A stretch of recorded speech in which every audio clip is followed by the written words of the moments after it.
నమస్తే. ఏపీ 01 న్యూస్‌కు స్వాగతం. నా పేరు తన్నీరు శ్రీనివాసులు. ప్రస్తుతం మీరు చూస్తున్నటువంటిది ఓ ఛిద్రమైనటువంటి సీసీ రోడ్డు.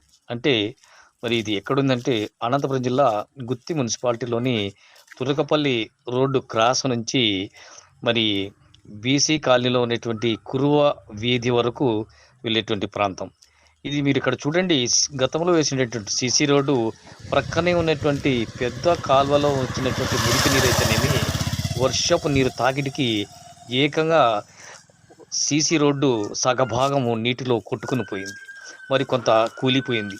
ఇటువంటి నేపథ్యంలో గత ఏడాది నుంచి భారీ ఎత్తున ఇచ్చట ప్రమాద సూచికలు ఏర్పడినప్పటికీ కూడా సంబంధిత అధికారులు మాత్రం ప్రత్యామ్నాయంగా ఈ యొక్క డ్రైనేజీని నిర్మించడం అంటే కాలువ నిర్మించుకోకపోవడం వల్ల సీసీ రోడ్డు పనులు చేపట్టలేకపోతున్నారు. తద్వారా స్థానిక ప్రజానీకం బెంబేలెత్తిపోతున్నారు. ప్రమాదవశాత్తు ద్విచక్ర వాహనాలు కూడా బోల్తా పడుతున్నాయని, తద్వారా ఇబ్బందులకు లోనవుతున్నామన్నారు. ఈ విషయంలో ఇక్కడ లారీలు కానీ, కార్లు కానీ ఇతరత్ర ప్రయాణానికి నిషేధంగా మారిపోయాయి. కారణం ఇక్కడ కుంగిపోయినటువంటి సీసీ రోడ్డు. చాలా చోట్ల సీసీ రోడ్డు రంధ్రాల్లో పడవచ్చు కానీ ఇక్కడ ఏకంగా సిమెంట్ రోడ్డే కుంగిపోయింది. దాదాపు 5 నుంచి 10 అడుగుల లోతు వరకు సీసీ రోడ్డు కుంగిపోవడంతో మరి డ్రైనేజీ వ్యవస్థ కూడా అస్తవ్యస్తంగా తయారైంది.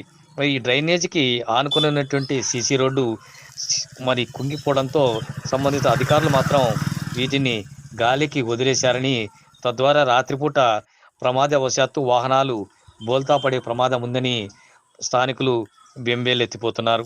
ఇప్పటికైనా మరి ఈ కుంగిపోయినటువంటి సీసీ రోడ్డును సంబంధిత అధికారులు త్వరితగతిన నిర్మించాలని, అదేవిధంగా మరి ఇక్కడ నుంచి కురువగిరి మార్గంలో వెళ్తున్నటువంటి ప్రాంతం మీరు కూడా చూడండి ఎలా ఉందో, రాళ్ళు తేలినటువంటి ప్రాంతం. మరి కొంత ముందుకు వెళ్తే మరి మురికి కాలువలు లేకపోవడంతో రోడ్డు మలుపులో మట్టిని, అందులో నుంచి తోసిన మట్టిని కట్టగా వేశారు. ఇలా ఉండడం వల్ల చాలా ఇబ్బంది కలుగుతోందని, రోడ్డు మలుపులో కూడా మరి ఇబ్బందులు వస్తున్నాయని, నడి రోడ్డులో కూడా మట్టి దిమ్మెల్ని ఉండడం వల్ల వాహనాలు పైకి కిందికి లేస్తూ దిగుతూ ఉంటున్నాయని ఈ విషయంలో సంబంధిత అధికారులు చూసి చూడనట్టు వివరిస్తున్నారు. కానీ కనీసం మట్టి రోడ్డుకు కూడా నోచుకోలేకపోతోందని స్పేర్ స్వచ్ఛంద సంస్థ వద్ద నుంచి ముందుకు వెళ్ళాలంటే కూడా చాలా ఇబ్బందికరంగా మారిందని, ఈ ప్రాంతంలో కనీసం విద్యుత్ దీపాలు కూడా లేకపోవడంతో రాత్రిపూట చాలా చీకటిగా ఉంటుందని, తద్వారా రోడ్డు మార్గం సరిగ్గా ఉండడం లేదని, కురువ వీధికి వెళ్ళే మార్గంలో ఇలా చాలా ఘోరంగా రోడ్డు తయారైందని, ఇప్పటికైనా సంబంధిత అధికారులు మరి సీసీ రోడ్డు నిర్మించాలని, అదేవిధంగా మరి తురకపల్లి రోడ్డు క్రాసింగ్లో కృంగిపోయినటువంటి సీసీ రోడ్డు నిర్మించే ముందు ప్రధాన కాలువను 2 వైపులా నిర్మించాల్సినటువంటి ఆవశ్యకత ఎంతైనా ఉందని స్థానికులు డిమాండ్ చేస్తున్నారు.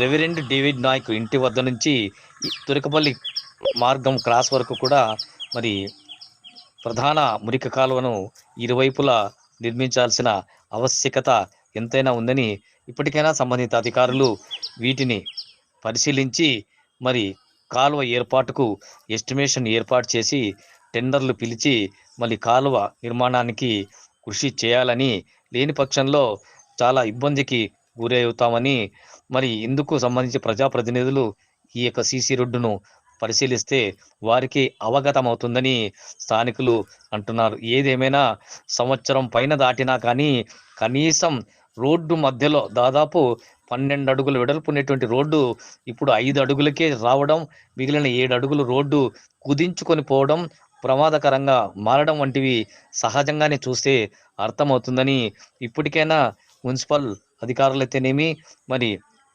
ఇక్కడకు ఉన్నటువంటి ప్రజాప్రతినిధులేమి దయచేసి పరిశీలించాలని, ప్రధాన మురికి కాలువలు నిర్మించాలని, ఆపై శిథిలమైనటువంటి సీసీ రోడ్డు ప్రాంతంలో సీసీ రోడ్డు పునర్నిర్మించి రాకపోకలకు అంతరాగం కలగకుండా చూడాల్సిన ఆవశ్యకత ఎంతైనా ఉందని మరి పలువురు కోరుతున్నారు.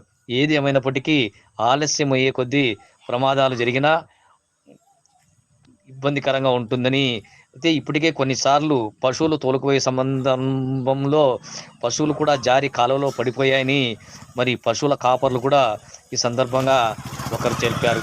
కాబట్టి మరి అటు పశువుల ప్రాణాలు కానీ మనుషులకు ప్రమాదాలు కానీ జరగకుండా చూడాల్సిన బాధ్యత మున్సిపల్ అధికారులపై ఉందని వారు డిమాండ్ చేస్తున్నారు. ఏదేమైనా త్వరితగతిన పనులు చేపట్టి మళ్ళీ ప్రజానీకం ఇబ్బందులు కాకుండా చూడాలని వారు కోరుతున్నారు.